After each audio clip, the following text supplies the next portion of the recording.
when it comes to credit scores, they just don't know where to start. Either they've never been taught, or they're kind of in a bind with their credit, or they've never really built credit. And it really doesn't matter which one of those you're in. I want to talk about a couple things, okay?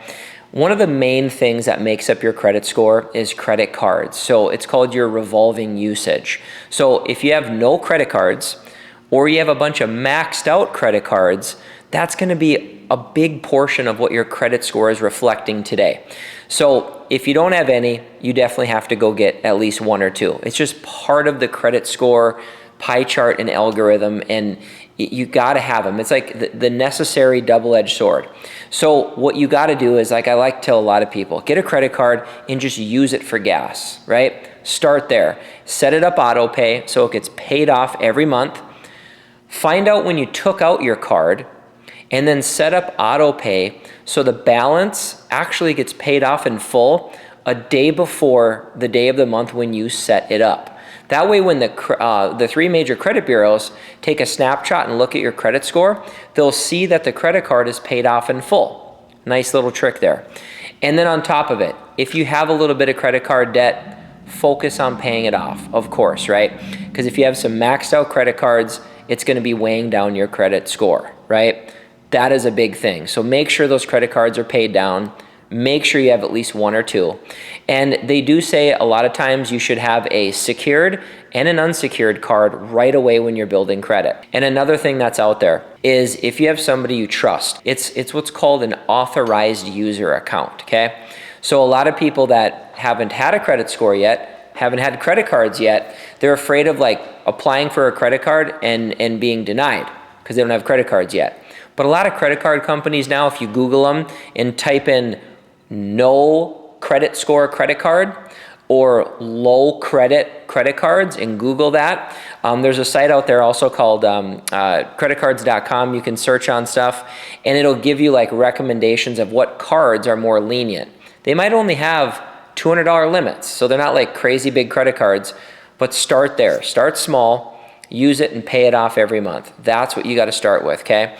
If you're in a little bit of a bind and let's say you've had a couple collections or you've never built yet, you want to talk to somebody that can advise you, right? So like myself as a mortgage lender, I've worked with people for over 13 years with their credit scores. So I've learned all the tips and tricks. Matter of fact, I have a cool little fun free credit score, I like to call it a little ninja course that I send people and I say, hey, use these recommendations. It'll either help you build your score from zero or it'll help you improve it on where it's at today.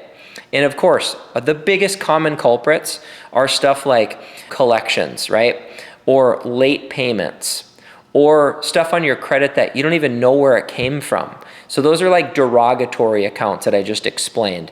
And you want to get those cleaned up. So there's some things out there where credit repair agencies and or lenders like myself and some financial advisors that can help you with what are called pay and deletion letters. People also do disputes. Those get a little tricky, and I'm not going to chime in on much of that because I'm not a credit repair specialist. I'm only a mortgage lender and a real estate agent, but I want to tell you that I've seen a lot of people over the years have tons of success off of pay and deletion letters where they negotiate with a collection agency or the creditor themselves and say, hey, I'll pay you off in full if you delete this off my credit. Or a dispute and or negotiating some type of settlement where the creditor and the collection agency will delete it off your credit.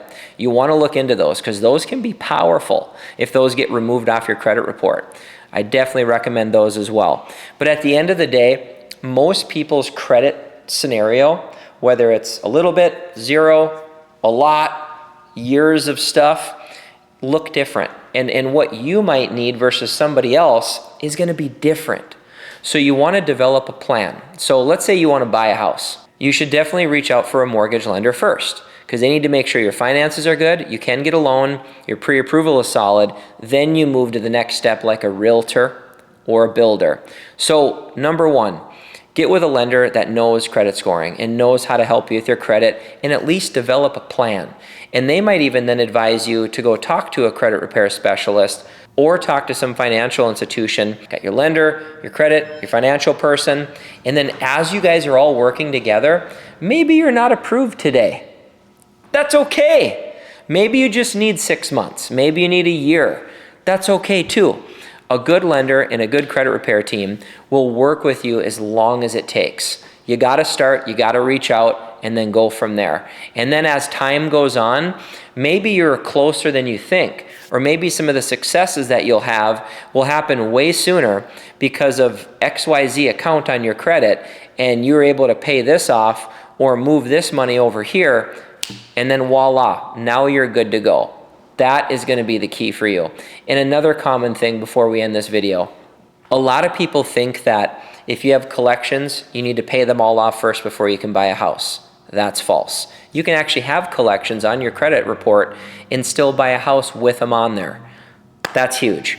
Secondly, if your score isn't like some high 600 or 700 credit score, I probably won't get approved. That's another common misconception. That is just not true.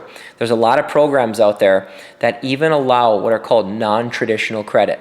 So you can actually buy a house without a credit score if you meet those guidelines. So you got to reach out for that as well. So after going through all this, I hope this helps and at least gives you a little bit of hope, gives you a little bit of direction on what you should do next. So if you have any questions or you have some comments, make sure you comment below. Make sure you share this as well and reach out. I'd love to chat with you if you want to develop a plan. Talk to you soon.